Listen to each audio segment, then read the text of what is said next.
ملة أبيكم إبراهيم.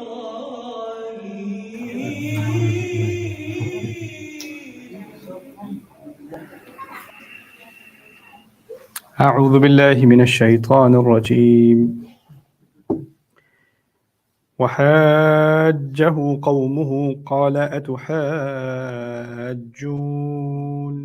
في الله وقد هداني ولا أخاف ما تشركون به إلا أن يشاء ربي شيئا وسع ربي كل شيء علما أفلا تتذكرون وكيف أخاف ما أشركتم ولا تخافون أنكم أشركتم بالله ما لم ينزل به عليكم سلطانا فأي الفريقين أحق بالأمن إن كنتم تعلمون الذين آمنوا ولم يلبسوا إيمانهم بظلم أولئك لهم الأمن وهم مهتدون رب اشرح لي صدري ويسر لي أمري واحلل عقدة من لساني يفقهوا قولي فالحمد لله والصلاة والسلام على رسول الله وعلى آله وصحبه أجمعين. Once again, Assalamu alaikum wa rahmatullahi ta'ala wa barakatuh. So today I'm going to start talking to you about ayah number 80 of Surah Al-An'am, which is now what Ibrahim alayhi salam is going to respond to when his people argue against him. So when he in the previous discussion declared that he's only going to turn his face towards the one who created the skies and the earth, and he has nothing to do with the shirk that they do, they argued back with him. وَحَاجَّهُ قَوْمُهُ, Allah says. They argued back with him. They tried to make a case against him. The arguments that they made are recorded in other places in the Quran. And inshallah, I want to give each passage its due. So a lot of times in tafsir studies and in explaining one part of the Quran, we quickly jump to another part of the Quran, which is beneficial. But the problem with that is then you're not giving enough attention to the portion you're in. So I want to stay on this passage, give this some due, and then inshallah go to other passages where that is highlighted more. What arguments did they make? How did they respond? How did his father respond? That's captured in other places, not in Surah Al-An'am. Here, Allah focuses on his response. He says, أَتُحَاجُّونِي فِي اللَّهِ وَقَدْ هَدَانِي. Are you going to be debating with me about Allah while the case is that He's already guided me? And this is actually a philosophical, really powerful teaching in the Quran about finding طَمَأْنِينَةُ الْقَلْبِ. Like, when I was in university, agnosticism was a big thing, right? So I'm not sure, I'm not saying I'm an atheist, and I'm not saying I'm a theist. I'm saying I don't know, right? So I'm not sure, and that's like the pinnacle of agnosticism. I just don't know any better, right? And it's this disconnected approach to reality, because you can just take the safe route and say I don't know. And the problem was that when you study philosophy, all you get are rational arguments for or against the existence of God, and there's kind of this philosophical back and forth. Then steps in new atheism, and especially in the university scene, right? And intellectuals that are making the argument for the lack of existence of God or no evidence for it on the basis of science. That became the new thing, and it's become a pretty dominant theme in many university environments. And actually, by Western academics, there are some responses to that. It's not just that the West is entirely atheist. There are actually some pretty powerful responses from intellectuals in Western society, in American society, Canadian society, European society, that respond to that. It's also important to note that the earliest scientists in European Renaissance were actually strong believers in God. Like some of their most remarkable work was about science, and other work that they did was about God. Like Newton, about 150,000 pages written about God, for example. So Einstein, a strong believer in God. So there are, early people, even in Western academia and in their intellectual history, that Muslims tend to assume that they're just about kufr, but it's not that simple, right? But one thing that really struck me, and ayat like these hit a chord with me when I was in university, was that we're trying to define human beings either as just like computers, rational, right? So computers or calculators or devices, they calculate and compute an answer, right? And you give the evidence, and here's the answer, black and white, right? Human beings aren't entirely rational, and that's just a fact. Like I was telling you yesterday, you could have a dietitian who has a bad diet. You could have a lung cancer specialist who's a smoker, right? So it's not a rational thing. There are people that they know what they're doing is self-destructive and they're doing it anyway. So there's another component to human beings, which is what the Quran calls the heart. Nowadays, they mask that conversation with emotional health, or the psychological component. And they're trying to define it in different ways. The Quran actually offered a really beautiful, comprehensive picture of what that is. And Ibrahim alayhi salam is alluding to that. The first part of his arguments were rational. That's up here. But beyond the rational, there's something about being grateful to Allah. Notice he said, La uhibbul afilin. Like he's talking about the existence of his creator, and he shouldn't worship more than one. He should only worship one. But then he starts talking about loving him. And love is not a rational thing, it's an emotional thing. And what that is it's a combination of both sides of our existence. There's the intellectual side, the aql side, and there's the spiritual and emotional side, which is the qalb side. And they're both fused together in iman. And the Quran is remarkable in that it appeals to the intellect and it also appeals to emotion. Somebody asked me some time ago, the Quran repeats itself a lot, right? It repeats itself a lot. And I don't understand why it does that. If it needs to tell me something, it could just say it once and move on, right? We're not understanding the two sides of the way the Quran communicates. It's not a science textbook. It's not a math textbook. It's not a history textbook. Nobody asks, for example, when somebody's released a new song and it becomes like, super popular, hundreds of millions of views on YouTube or whatever else, right? And there's a chorus in the song and the chorus repeats itself, right? And millions of people, really smart people, are bopping their head and repeating the words over and over again. Nobody says, man, the dude already said it. Why is he saying it again? And then he said it again he said it like 15 times in the same song. The issue is, when somebody does that, they're not appealing to your intellect, they're appealing to your emotions. It caught on to you. Something about it influenced you. It impacted you. And the repetition has an effect on you that is beyond the rational, right? So there is, and music, art, these are things that appeal to the emotions of a human being. Sometimes connect with us at a spiritual level too, right? That's what poetry does. So the Quran, the way the Quran communicates is highly rational and philosophical, and at the same time, it's extremely spiritual, and its repetition has that effect. Now, let's come back to Ibrahim alayhi salam. So he says to them, are you going to argue with me while Allah has already guided me? وَقَدْ هَدَانِي. Which actually doesn't just mean that I'm settled on the intellectual conclusions, but my heart is not at unrest. I'm at total ease. Allah has given me this guidance and I'm settled in my heart. I'm not disturbed anymore. I'm not looking for an answer. And I'm not looking to debate this anymore. It's a conclusion that's given now. I'm okay with it. This was an interesting thing that I had a conversation with one of my colleagues. He and I went to a Quran studies forum at a university, and most of the people that were attending were Orientalists.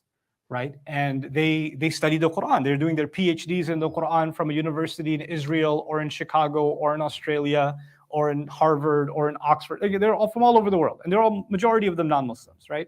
And they're studying the Quran as an interesting body of literature. They're not studying it as believers, right? And we're attending this thing to see what kinds of research are they doing, what are they talking about, that kind of thing. And I was completely comfortable declaring, because they say we approach the text without a bias. Right, so we're unbiased as we're approaching the text. And I say openly, actually you do have a bias, and so do I. You have a kufr bias, and I have an iman bias, and I'm okay with that. I'm perfectly comfortable accepting the premise that Quran is the word of Allah. I've already reached that conclusion. Now what you say can't put cracks in that anymore. I'm settled on that. I can build on top of it, right? I've already arrived at that.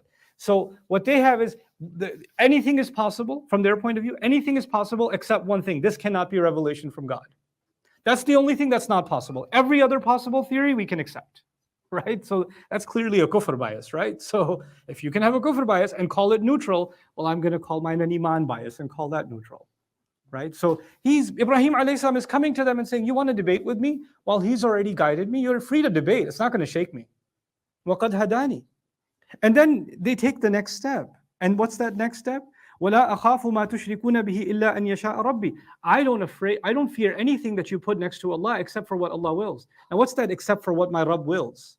Except for what my master wills. What would he be afraid of? You see, they have these false gods, right? And they say, well, I was reading the other day about Greek mythology and different gods in Greek mythology. And you know what they used to do? Different gods cast different curses on you if you made them angry. Right? So some god came to a woman and tried to have his way with her. She refused him. He cursed her, and now her hair is made of snakes. And anybody who looks at her is going to turn into stone. And another one casts a curse. Nobody will ever believe her. And she tried to warn her people about the Trojan horse, and nobody believed her, and they got destroyed. And nobody will ever. So these gods are just constantly issuing curses. So when Ibrahim alayhi salam refused the idols, I'm pretty sure they came and said, "Don't mess with that one. Oh my God, you will lose all your hair, or this one, you're never going to walk again, and this one, you're never going to have children, or you're going to have deformed children, or you're going to be miserable the rest of your life." There are different curses for different gods. Don't mess with them, right? And he's like, that stuff doesn't scare. These myths, these fantasies you have, they don't scare me. This stuff is not scary. But there is another part that is, in fact, tangible and scary, because part of what they believed in their shirk is they gave divine authorities to certain people that can cause harm. Like Fir'aun was given divine authority, right? He claimed he's a god. And if you defy Fir'aun, he can kill you. The idol is not going to come and kill you, but Fir'aun can. And the villagers, because of their shirk, can take Ibrahim alayhi salam and mob him to death. So there are some things that are humanly scary about this defiance. So he includes that exception when he says, إِلَّا أَن يَشَاءَ رَبِّي وَسِعَ كُلَّ شَيْءٍ عِلْمًا. My master has encompassed everything in his knowledge, in terms of knowledge. أَفَلَا تَتَذَكَّرُونَ. Then why is it that you people make no effort to try and remember? Another very deep thing that Ibrahim alayhi salam says. I'm going to take 8 extra minutes today. You'll bear with me. So he says here, why don't you make an effort to remember? Now the thing is, if he's introducing them to the concept of God and the concept of one God, then he's giving them supposedly new information. Then why is he saying, why don't you remember? Why don't you make an effort to remember? You see, the word remembrance is used when I knew something and I forgot about it. And then I'm reminding you and you say, hey, how come you don't remember? Right? When I'm informing you of something new, I don't say, how come you don't remember? So that word, that phrase by Ibrahim alayhi salam is also very telling. He's telling his people that deep inside your conscience, when Allah created your souls, He put iman of Himself in you. And He had questioned you about His existence before you even came on this earth. أَلَسْتُ بِرَبِّكُمْ قَالُوا بَلَا شَهِدْنَا in Surah Al-A'raf, which is coming in the next ayah. It's like it's answering this question, right? Am I not your master? All of humanity replied to Allah, in fact, you are our Rabb. And then we came on this earth, and something inside us is seeking that truth constantly.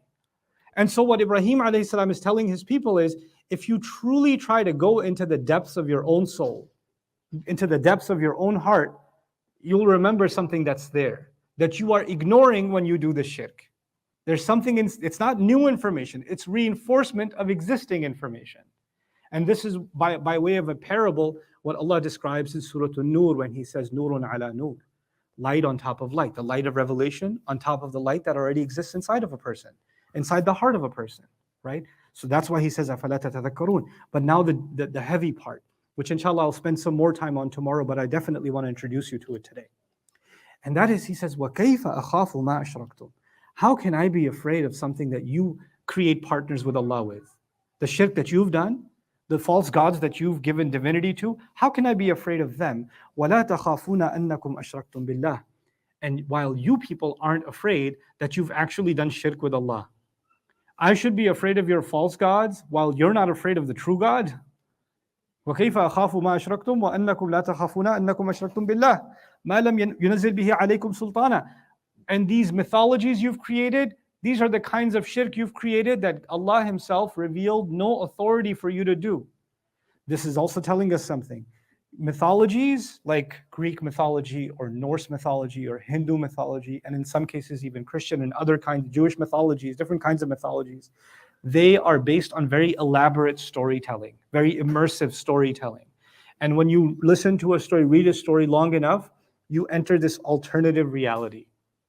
I'll give you a contemporary example. Some kids are really into, or young people, even adults nowadays, are into anime, right? If you're watching an anime show long enough, man, that you're immersed in that universe. You're trying to like, do a fireball out of your hands in your head, or like you're seeing. So it depends on what show you're into. It's your perception of reality and the imaginary world blurs because you're spending so many hours in it all the time. I remember this is way back in the day. Yeah, 2 minutes, inshallah. Way back in the day, I used to teach at an Islamic school. Some kid was really into Pokemon cards, right? He was spending hours and hours on these cards back in the day. I think they're still around. This is an ancient thing, but they're still around. So he got into a fight with another kid at school. I kid you not. He took out a card and threw it at him. And he was like, ah! And I was like, what's it? And as funny as it was, it's terrifying because it's made such an impact on his psyche that the line between the real and the imaginary has blurred, right? So as silly as that story is, it's also very telling. What you expose yourself to over and over again can impact your perception of reality, right? And so what he's saying is you can have really deep convictions about this alternative world in which these gods exist and their stories, and you're immersing yourself in them all the time. But مَا لَمْ يُنَزِّلْ بِهِ سُلْطَانًا يُنَزِّلْ بِهِ عَلَيْكُمْ سُلْطَانًا. The truth of it is, if you investigate them, you'll find no basis for them. It's just entirely figments of imagination. And this is actually, my intention was to talk to you about this today, but this will have to wait till tomorrow. فَأَيُّ الْفَرِيقَيْنِ أَحَقُّ بِالْأَمْنِ إِن كُنتُمْ تَعْلَمُونَ. Then which of the true groups, look at this way seemingly unrelated conclusion. He says, then which of the two groups is more deserving of safety and peace, if you have any idea? So the conversation was about the right belief, but now the conversation is about what? Who deserves peace? Who deserves peace?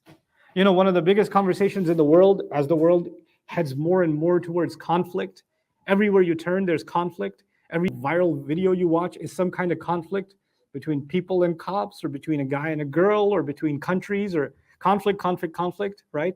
And there are people that are talking about how you can achieve inner harmony, and there are apps to calm you down now with flowing water, and you just close your eyes and you can be harmonious for a few minutes, and then you can go back to the world of chaos. There's conflict in the workplace, conflict in the family, conflict in nations, conflict, political conflict, social conflict, economic, all kinds of conflict all the time, right? And Ibrahim alayhi salam is pointing at something thousands of years ago that the Quran recorded that is the answer to conflict. He says, which of the two groups is more deserving of having peace and safety? Whoa, what's he going to tell us that we have to really contemplate that is the answer to the end of conflict within ourselves and the end of conflict in the world that's around us, right? So we're going to try and explore that, inshallah, in some depth tomorrow. بارك الله لي ولكم في القرآن الحكيم ونفعني وإياكم بالآيات والذكر الحكيم. السلام عليكم ورحمة الله تعالى وبركاته.